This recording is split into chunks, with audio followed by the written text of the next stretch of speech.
ಎಲ್ರಿಗೂ ನಮಸ್ಕಾರ. ಎಲ್ಲರಿಗೂ ಉಷಾಂತರಂಗ ಯೂಟ್ಯೂಬ್ ಚಾನಲ್ಗೆ ಸ್ವಾಗತ. ಇವತ್ತಿನ ವಿಡಿಯೋದಲ್ಲಿ ಸಿಬಿಲ್ ಸ್ಕೋರ್ ಅಪ್ಡೇಟ್ ಆಗೋದು, ಚೇಂಜಸ್ನ ತಂದಿದ್ದಾರೆ. ಹಾಗೆ UPI ಟ್ರಾನ್ಸಾಕ್ಷನಲ್ಲೂ ಕೂಡ ಕೆಲವು ಹೊಸ ಚೇಂಜಸ್ನ ತಂದಿದ್ದಾರೆ. ಇದೆಲ್ಲದ್ರ ಬಗ್ಗೆ ತಿಳಿಸ್ಕೊಡ್ತೀನಿ. ವಿಡಿಯೋನ ಸ್ಕಿಪ್ ಮಾಡಿದ್ರೆ ಸಂಪೂರ್ಣವಾಗಿ ನೋಡಿ. ಏಪ್ರಿಲ್ 1ನೇ ತಾರೀಕಿಂದ ಸಾಕಷ್ಟು ಬದಲಾವಣೆಗಳಾಗ್ತಾ ಇದೆ.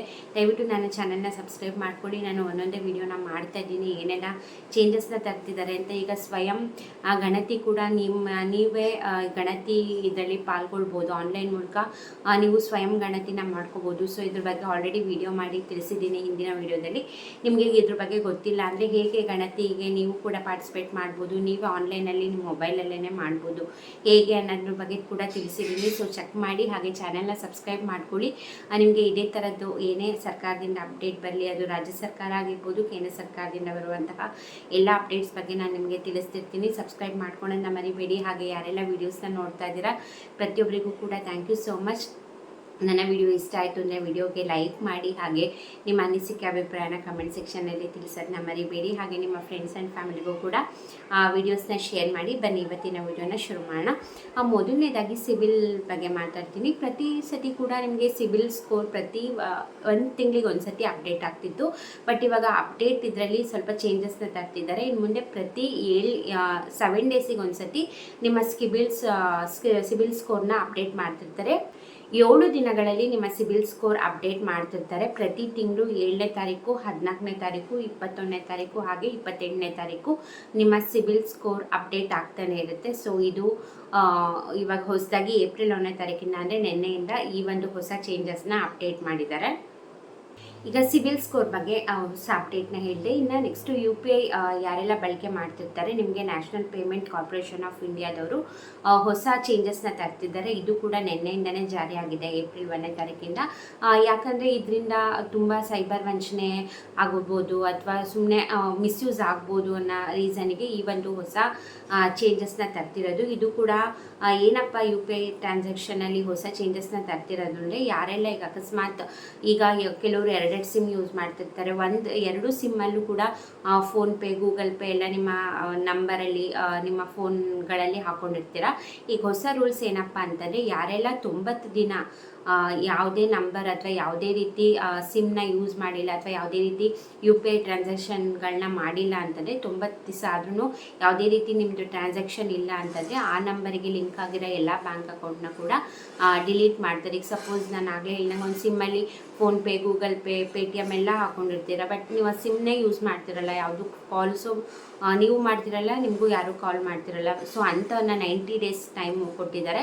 ಸೊ 90 ಡೇಸ್ ಆದರೂ ಕೂಡ ನೀವು ಯಾವುದೇ ರೀತಿ ಯೂಸ್ ಮಾಡ್ತಾ ಇಲ್ಲ, UPI ಟ್ರಾನ್ಸಾಕ್ಷನ್ ಆಗಿರ್ಬೋದು, ಸಿಮ್ ಆಗಿರ್ಬೋದು ಅಂತಂದರೆ ನಿಮಗೆ ಆಟೋಮೆಟಿಕ್ಕಾಗಿ NPCI ಅವ್ರ ಕಡೆಯಿಂದ ನಿಮಗೆ ಲಿಂಕ್ ಆಗಿರೋ ಮೊಬೈಲ್ ಸಿಮ್ಮಲ್ಲಿ ನೀವು ಲಿಂಕ್ ಮಾಡಿರೋ ಬ್ಯಾಂಕ್ ಅಕೌಂಟ್ಗಳನ್ನೆಲ್ಲ ಡಿಲೀಟ್ ಮಾಡ್ತಿದ್ದಾರೆ. ಸೊ ಇದು ಏಪ್ರಿಲ್ 1ನೇ ತಾರೀಕಿಂದ ಅಂದರೆ ನಿನ್ನೆಯಿಂದ ಹೊಸದಾಗಿ ಬಂದಿರುವಂತಹ ರೂಲ್ಸು. ಇದು 1ನೇದು. ಇನ್ನು 2ನೇದು ಏನಪ್ಪ ಅಂತಂದರೆ, ಕೆಲವು ಟೆಲಿಕಾಮ್ ಕಂಪ್ನಿಗಳು ಏನು ಮಾಡ್ತಾರೆ ಅಂತಂದರೆ, ಈಗ ಯಾರೋ ಒಂದು ಸಿಮ್ ತೊಗೊಂಡಿರ್ತಾರೆ, ಅವ್ರೇನಾದರೂ ಇಷ್ಟು ಸಮಯದಲ್ಲಿ ಆ ಸಿಮ್ನ ಯೂಸ್ ಮಾಡಿಲ್ಲ, ಇನ್ಕಮಿಂಗು ಇಲ್ಲ, ಔಟ್ಗೋಯಿಂಗು ಇಲ್ಲ ಅಂತಂದರೆ ಆ ಸಿಮ್ನ ಬೇರೆ ಗ್ರಾಹಕರಿಗೆ ಕೊಟ್ಬಿಡ್ತಾರೆ. ಅಂದರೆ ಇಷ್ಟು ದಿನ ಟೈಮ್ ಅಂದರೆ ನೆಕ್ಸ್ಟ್ ಬೇರೆ ಯಾರಾದರೂ ಹೊಸ ಸಿಮ್ ತಗೋತಾರೆ ಅಂತಂದರೆ ಈ ನಂಬರ್ನೇ ಆ ಹೊಸ ಗ್ರಾಹಕರಿಗೆ ಕೊಟ್ಬಿಡ್ತಾರೆ.